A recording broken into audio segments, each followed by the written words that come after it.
Satrul aurat itu ada yang fisik ya, kayak menutup aurat. Dalam mazhab Syafi'i kita tahu auratul mar'ah fis sholat itu ada pengecualian ilal wajah wal kaffain. Tapi kalau kharijah sholat adalah jami'u badaniha dalam mazhab Syafi'i. Tapi dalam sebagian ulama mengatakan ilal wajah wal kaffain tetap termasuk istisna di luar sholat. Itu dari segi fisik ya, atau zahir. Tapi sebetulnya juga harus dilakukan satrul aurat secara maknawi, menutup sesuatu yang buruk. Artinya kan gini ya, aurat itu kan sesuatu yang buruk kalau kelihatan gitu. Sehingga misalnya kasus di beberapa negara mungkin fisiknya sudah benar ditutupin tapi mungkin tetap maksiat. Tapi ada yang gugat, yang penting nggak maksiat meskipun buka aurat, ya keliru, buka aurat sendiri sudah maksiat, itu malah aneh lagi gitu. Tapi yang jelas filosofi hijab atau satrul aurat itu usahakan yang zahir maupun yang apa? Batin. Karena Indonesia itu memang agak unik. Saya sering ketemu peneliti dari beberapa negara, meneliti Indonesia itu paling pusing. Kadang ada orang yang auratnya biasa datang ke masjid.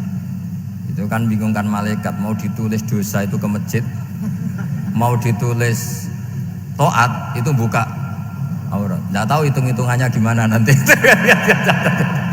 Tapi memang ya sudah seperti itu. Yang jelas standar aurat ya kita tutupin sesuai standar mazhab Syafi'i maupun mengikuti yang tidak apa Syafi'i. Tapi filosofinya juga harus kita ikutin. Jadi dua-duanya harus kita ikutin sebagai perintah, bukan sebagai syarat. Itu beda loh, perintah sama syarat itu.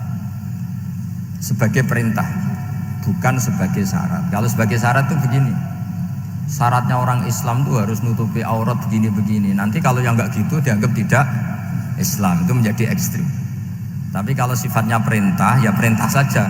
Yang nggak melakukan paling banter dianggap fasikoh atau tidak solihah, tapi tidak sampai menjadi keluar dari Islam.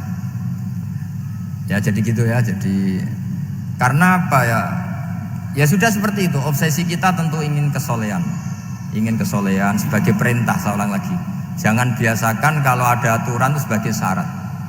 Misalnya gini, kowe nak ora alim ra anakku, itu bahaya. Mosok ora alim terus ora anakku, padahal rata-rata orang itu udah alim gitu. Nanti terputus dari bapaknya semua. Tapi hanya sifatnya perintah. Perintahnya seorang bapak ke kita supaya alim. Makanya ulama mengatakan perintahnya Allah. Perintah itu lebih rileks daripada disebut syarat. Karena syarat sekali nggak memenuhi menjadi ndak. Makanya Sayyid Muhammad kalau ngarang kitab sering wajibat itu lebih ringan ketimbang apa? Syarat. Jadi beda kalau dalam filosofi ilmu itu. Jadi gampang perintah. Tentu yang nggak melakukan perintah itu ya kurang baik, tapi tidak sampai keluar dari apa? Islam. Karena perilaku kesolehan itu perintah, bukan syarat. Sehingga Nabi nanti ngendikan beberapa yang masyhur itu kan, syafaati li ahlil kabair min ummati. Meskipun umatnya yang nggak benar ya tetap dianggap sebagai umat. Jadi beda perintahnya Nabi sih, semuanya kalau bisa soleh, harus bisa soleh. Tapi tetap ini sifatnya perintah, bukan syarat. Nggak bisa kamu mengatakan syaratnya orang Islam itu dalam beraurat begini, syaratnya soleh nggak pernah maksiat.